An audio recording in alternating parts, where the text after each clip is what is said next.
à tous et bienvenue sur ce nouvel épisode de podcast. Je suis Alexia du podcast et du blog La Demoiselle d'Octobre et je suis très contente de vous retrouver pour ce nouvel épisode au format un petit peu spécial.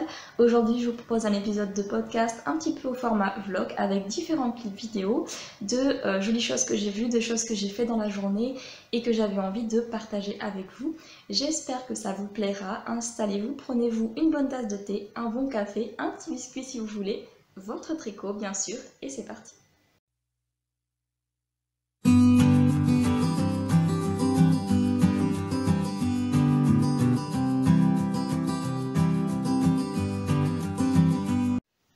Donc côté tricot, un petit point avec vous.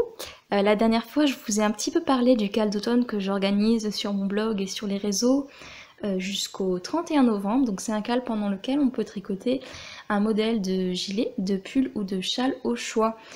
Si vous voulez nous rejoindre pour le cal, n'hésitez pas à m'envoyer un petit mail, je peux vous inscrire. Tout au long du cal, on échange sur mon blog puisqu'il y a des articles pour dire un petit peu où en sont les participantes et des articles un petit peu plus inspirants, comme par exemple des playlists à écouter en tricotant, des thés, etc. Donc si vous voulez nous rejoindre pour le cal automne, n'hésitez pas à vous inscrire, ce sera un plaisir, il suffit de m'envoyer un petit mail à lademoiselledoctobre@gmail.com. L'idée c'est de tricoter quelque chose d'un petit peu cosy, d'un petit peu sympa pour la saison. Et là donc, pendant que je vous parle, je vous fais un gros plan sur le tricot que je suis en train de faire justement dans le cadre de ce cal. Il s'agit d'un modèle de Along avec Anna que vous avez sur la droite, c'est le gilet rosa. C'est un très joli gilet avec un petit point de dentelle sur les raglans. C'est un modèle qui est vraiment relativement simple, mais je l'ai pris justement pour sa simplicité. Pour le tricoter, j'utilise cette petite merveille qui est une laine Heidi Heidi, et vous le voyez, elle est assez retordue, c'est vraiment ce qui m'a fait craquer sur cette laine. C'est son aspect vraiment doudou. C'est une laine de type light fingering, parce que oui, bon, je sais que là tout le monde tricote plutôt des mohair et des choses très épaisses. Mais moi, j'en ai fait qu'à ma tête, j'avais envie de quelque chose de fin, et j'avais vraiment craqué sur cette couleur. Et comme c'est une fin de série, eh bien, j'ai craqué dessus. Voilà, donc, Heidi Heidi. Et je voulais vous montrer aussi quelque chose. Donc, ce qui est super, c'est qu'avec ma commande, j'ai eu une surprise. J'ai eu cette petite merveille de pins. Je vous le mets là pour vous montrer mieux, je pense. Moi, je vais essayer comme ça. Ou alors ce que je vais faire, c'est que je vous mettrai un petit clip où on le voit mieux. C'est un petit pins en forme de lama, juste super mignon, que j'ai eu en cadeau dans ma commande. Donc je suis très contente. La laine est particulièrement douce, donc j'ai vraiment hâte de continuer ce gilet rosa. Vous le voyez, donc là j'ai séparé les manches et puis ben j'en suis au corps en jersey. Donc là c'est que du bonheur parce que c'est du jersey jusqu'aux côtes. Et après j'attaquerai les côtes pour faire le bas du gilet. Là je vous ai mis des petits boutons que j'ai choisi pour le gilet, donc sur le même site de Heidi Heidi, ils proposaient aussi des boutons et des accessoires, donc j'ai pris tout au même endroit. C'est des petits boutons brillants, bah là on voit pas du tout à la caméra, c'est dommage, mais en fait ils sont brillants en fait. Voilà, là on voit mieux. Ils sont cuivrés avec des paillettes. Voilà, donc ça c'est mon projet pour le cal automne, le gilet rosa que j'ai hâte de vous montrer un petit peu plus avancé. Sur mes aiguilles, j'ai aussi ce projet-là que je vous ai montré l'autre fois, donc c'était mes chaussettes. La première, donc dans ce joli petit point fantaisie, elle est complètement terminée. Le modèle, c'était un modèle payant sur Ravelry qui s'appelait The Weasley Homestead. Je vous mettrai le lien en bas de la vidéo hein, si vous voulez retrouver le modèle. Donc j'ai terminé la première chaussette qui n'est pas encore bloquée, c'est pour ça que ça fait pas très régulier sur les côtés, là, qu'il y a des espèces de vaguelettes. Et j'en suis à tricoter la seconde chaussette, donc j'en suis au talon et je dois avouer que depuis que j'ai commencé le gilet rosa, ben, en principe c'est toujours le gilet qui avance bien et puis les chaussettes qui passent un petit peu à la trappe parce que je m'éclate tellement sur ce gilet que j'ai un petit peu laissé la deuxième chaussette en stand-by, voilà, syndrome de la deuxième chaussette quand tu nous tiens, et ben on ne finit pas. Donc il faut vraiment que je me motive. Là on voit le point renforcé pour le talon, il est drôlement joli je trouve à l'intérieur aussi. Voilà, donc il faut que je me motive pour finir cette chaussette. Envoyez-moi un peu de motivation pour la terminer, parce que c'est vraiment un projet que je veux finir et rapido, parce qu'on est en novembre et j'avais prévu que ce serait fini début octobre déjà. Voilà pour ce qu'il y a en ce moment sur mes aiguilles. En fait, les deux couleurs vont plutôt pas mal ensemble, non? Qu'est-ce que vous en pensez? Voilà pour le tricot. Et là, je mets tout en ce moment, je trimballe tout dans mon tote bag Tricot Magique. C'est un tote bag que vous pouvez retrouver sur la boutique. C'est un tote bag en coton. J'avais designé moi-même l'imprimer. Voilà, et vous pouvez le retrouver sur la boutique si des fois ça vous intéresse. Hop. Voilà, côté tricot, c'est à peu près tout. Mais dans ce sac, j'ai encore des petites choses que je voulais vous montrer. Puisque chez Heidi, en plus de la laine qu'il me fallait pour tricoter le cardigan rosa, j'ai également craqué pour d'autres merveilles. Donc j'ai craqué pour celle-ci, qui est une laine absolument douce, très douce, très douce d'ailleurs.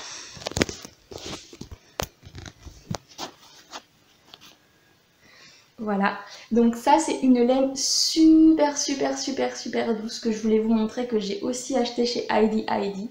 C'est du 50%, soit 50% bébé chameau, donc autrement dit c'est la laine la plus douce que j'ai de tricoter de toute ma vie. Et j'ai l'intention d'en faire une écharpe pour mon chéri, puisque le pauvre, il avait un petit peu essuyé les plâtres. Depuis des années, je lui avais tricoté 2 écharpes. La première, c'était le premier tricot que j'ai fait de ma vie en fait, c'était pour lui, c'était une écharpe. Mais la laine piquait un peu, donc c'était pas très agréable à porter. Et puis il faut être honnête, c'était mon premier tricot, donc c'était 3 mètres de point mousse, pas régulier du tout, avec des trous, donc c'était vraiment pas joli. Et quelques années plus tard, je lui avais tricoté une seconde écharpe, dans une laine un petit peu plus qualitative, celle-là, en plus c'était une laine teinte à la main, mais j'avais voulu faire des bandes avec différents points et différentes laines qui n'avaient pas la même grosseur sans adapter les aiguilles. Donc forcément le côté il était tout vague, enfin ça faisait des vaguelettes sur le côté, c'était pas joli du tout et donc il ne la met pas plus que l'autre parce qu'en plus il y a certaines laines qui le piquaient un peu. Donc là avec du 50% soie, 50% bébé chameau, je suis sûre que ça ne va pas piquer et je vais m'appliquer à lui faire quelque chose de vraiment beau. Je pense que je partirai sur des torsades et j'ai hâte de vous montrer tout ça.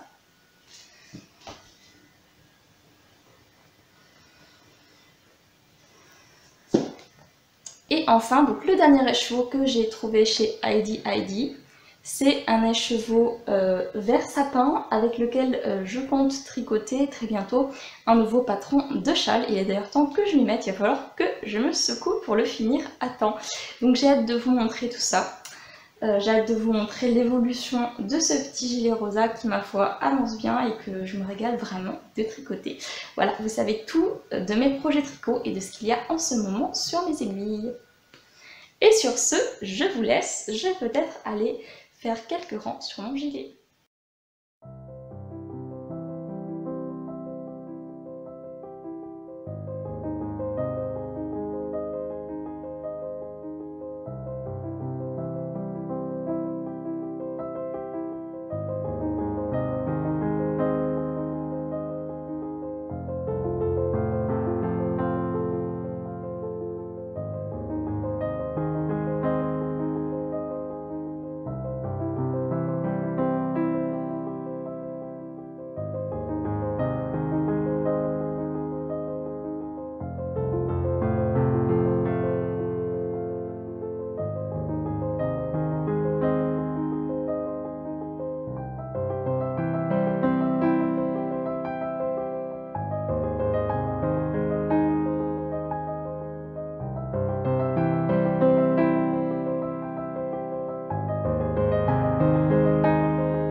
bien d'une jolie balade, c'est tellement agréable, il fait beau aujourd'hui, il fait pas trop froid et surtout il ne pleut pas, on a même un joli soleil donc je me suis bien promenée, c'était super agréable avec les feuilles qui changent de couleur, on a vraiment toutes les nuances de l'automne, les glands qui craquent sous les pieds. J'avais pris quelques vidéos que je pense, quelques petites vidéos des couleurs de la nature que je vous mettrai aussi dans le podcast pour partager un petit peu avec vous ces jolies choses, ces jolies couleurs. Et j'ai même ramené un petit souvenir de ma promenade, j'espère que je vous la montrerai bien à l'écran. Une toute petite feuille que je pense que je vais faire sécher puis je vais la conserver. Peut-être l'accrocher pour en faire une déco ou autre. Voilà, maintenant je pense qu'on va pouvoir s'arrêter là. Je vais vous proposer dans la dernière partie du podcast une sélection de livres de cuisine que j'utilise particulièrement, surtout en ce moment en automne. J'espère que ça vous plaira, que ce nouveau format vous intéresse. N'hésitez pas à me laisser vos impressions et vos avis en commentaire. Je vous souhaite une douce semaine, bon tricot.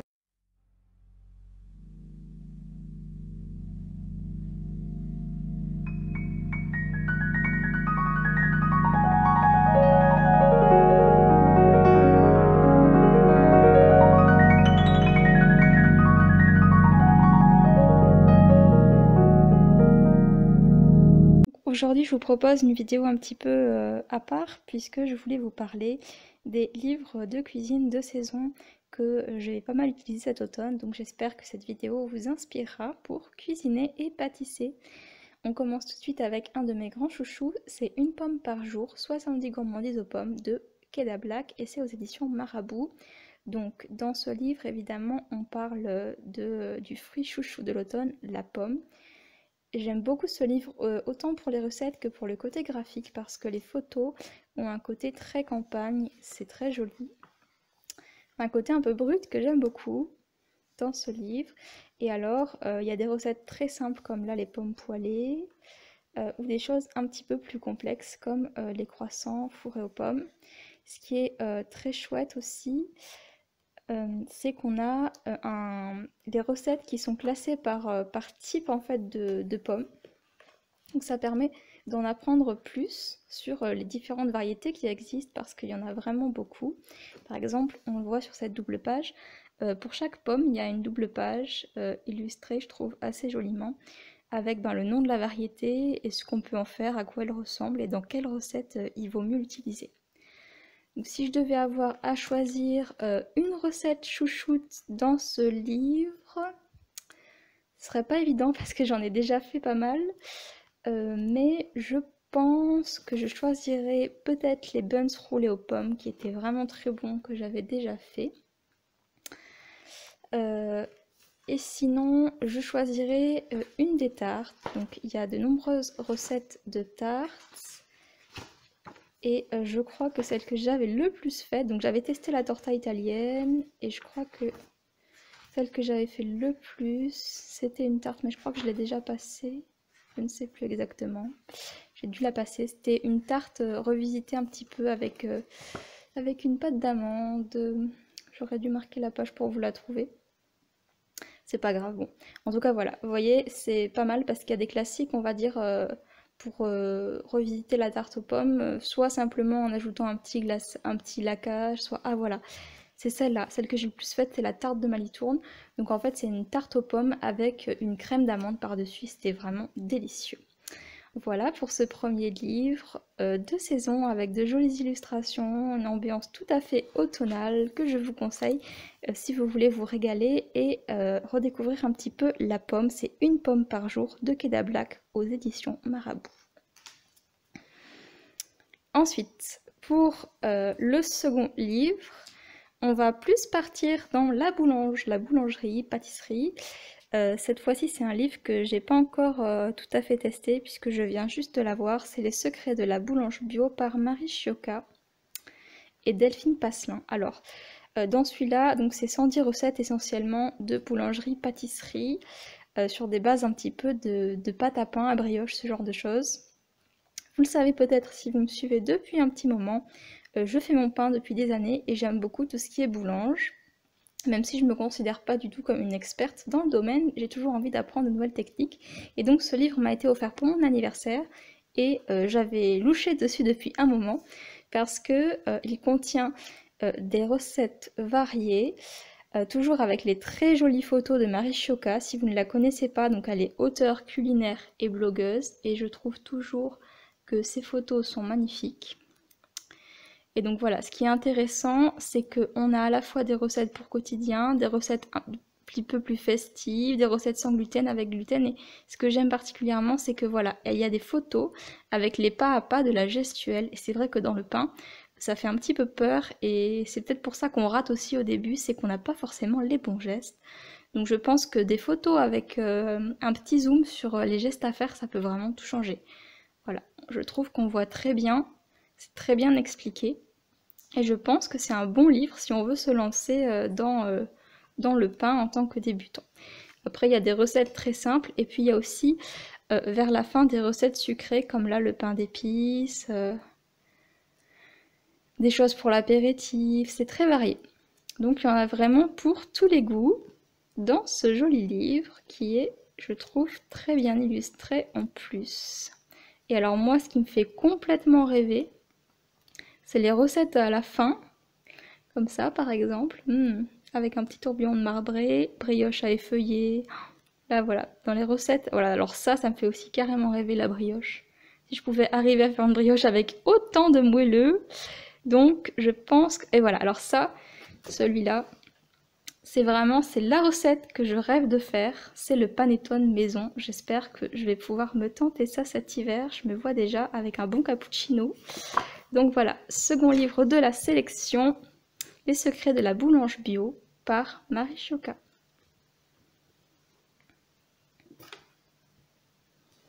Ensuite, on passe en version salée, mais on reste un petit peu quand même dans les recettes maison basiques, avec les tartes de Jean-François Piège pour tous. Un livre que j'ai depuis un petit moment et qui a déjà beaucoup servi, puisqu'à la maison, tout ce qui est tarte, quiche, pizza, c'est quelque chose qu'on fait très souvent. Donc, je vous présente pas Jean-François Piège, je pense qu'il est assez connu comme ça. Ce qui est bien dans ce livre, c'est qu'on a encore une fois les pas à pas des différentes étapes de préparation en images. Ça, j'aime beaucoup, puisqu'encore une fois, on peut voir le geste. Et après, on a les quantités à chaque fois pour chaque pâte, ce qui est aussi très pratique dans les petits tableaux récapitulatifs. Donc, il y a aussi bien des pâtes sucrées que des pâtes salées. Et après, donc il y a les gestes de façonnage. Et en termes de recettes, alors je crois que les recettes sont après, voilà, hop. On a un petit peu de tout, il y a des choses comme ça au figue, tarte aux chèvres chauds, tarte aux boulettes de viande, aux légumes confits, il y a plein de choses délicieuses. Celle-là, je l'ai testée, elle est excellente. Donc là, c'est vrai qu'on est un petit peu plus dans des choses d'été. Là, de saison, on a les tartelettes aux figues qui ont juste l'air vraiment très bonnes. Les tartes aux abricots, c'est plus trop de saison, mais c'est très bon aussi, voilà. Il y en a pour toute l'année, il y a des quiches, il y a des tartes sucrées, et c'est vraiment super. Je vous le conseille. Bon, on a encore un peu de tarte aux pommes si on veut pour la saison. Voilà. Donc là, celui-là, si vous voulez apprendre à faire, on va dire, toutes les pâtes de base, donc les pâtes à tarte, les pâtes sucrées, la pâte à pizza, la pâte brisée, c'est vraiment un super livre parce que ça va vous permettre d'apprendre les différentes techniques. Et c'est vrai que ça permet aussi de se réinventer un petit peu. Là, une bonne traditionnelle quiche lorraine, c'est vraiment délicieux en ce moment avec une petite salade. Voilà, donc si vous voulez vous lancer dans la préparation de quiche, de pizza et de tartes salées et sucrées, je vous conseille largement ce livre, c'est les tartes de Jean-François Piège pour tous. Et je confirme que les recettes sont super faciles, le titre n'est pas menteur là-dessus. Elles sont d'ailleurs très courtes et c'est pas du tout compliqué, même si vous n'avez jamais fait de pâte à pizza ou de pâte à tarte de votre vie, ça aide vraiment. Et c'est aux éditions Hachette Cuisine. Voilà pour le troisième livre de la sélection. Il va nous en rester un. Alors, le dernier, c'est celui-là, et j'en avais déjà un petit peu parlé sur le blog il y a quelques années. C'est donc les 12 farines, manuel de pâtisserie aux céréales complètes par Kim Boyce. Encore une fois, c'est vraiment un livre basique si vous voulez vous lancer dans la pâtisserie aux céréales complètes. Parce qu'il n'y a pas que le blé blanc dans la vie. et que les farines complètes, c'est meilleur pour la santé et c'est meilleur en goût. Dans ce livre, encore une fois, on retrouve un peu le côté campagne que j'aime bien, avec des jolies photos. Voilà, des photos qui donnent très envie. Ça, j'avais testé, c'était une tuerie, les escargots au sirop d'érable, des muffins, des tartes. On nous montre bien les gestes, vous l'avez compris, on retrouve un peu les basiques. Et alors, voilà, hop, un bon pain de mie, ça change. Alors pourquoi faire la cuisine avec des farines complètes? Parce qu'en termes de goût, ça n'a rien à voir. Et en termes de bienfaits nutritifs non plus. Il n'y a pas que le blé dans la vie. Par exemple, si vous voulez vous amuser avec des nouvelles farines, je vous conseille d'essayer la farine de maïs qui est très chouette, qui peut servir à faire du pain, à faire des gâteaux. Voilà, des petits bretzels à la farine de seigle, ça peut aussi être très festif pour grignoter au coin du feu cet automne ou avec une bonne bière, ça c'est vous qui voyez. Donc si vous voulez vous découvrir un petit peu la pâtisserie aux farines complètes, cuisiner avec autre chose que de la farine de blé, ou avec des farines de blé complet, je vous conseille ce livre. Donc à chaque fois, c'est divisé en différentes sections, c'est divisé par type de farine en fait, et ensuite on a les recettes correspondantes. Ça, les cookies sont excellents, je les avais fait plusieurs fois. On découvre aussi des farines comme l'amarante, que j'ai testé une fois. Et après, donc si vous ne voulez pas essayer toutes les farines, ce livre vaut quand même le coup puisqu'on peut adapter. J'ai pas acheté toutes les farines du livre, mais on peut adapter par exemple en remplaçant une farine par une autre une fois qu'on a compris. Ce qui est intéressant, c'est d'avoir les proportions d'ingrédients secs par rapport aux ingrédients humides parce que c'est ce qui peut parfois faire qu'une recette est plus ou moins réussie. Donc là, vous avez une bonne base, même si vous utilisez, j'ai envie de dire, que de la farine de blé complet et pas toutes les autres farines qui sont conseillées, vous avez quand même des bonnes recettes de base. Voilà pour le dernier livre de la sélection, les 12 farines. Donc on avait les 12 farines, on avait les tartes de Jean-François Piège pour tous, on avait les secrets de la boulange bio, qui va d'ailleurs peut-être avoir son article sur le blog tout bientôt, quand je l'aurai bien testé, et une pomme par jour. J'espère que cette petite liste de lecture vous aura donné envie de faire la cuisine. Et je vous dis à bientôt pour de nouveaux podcasts et pour de nouvelles inspirations.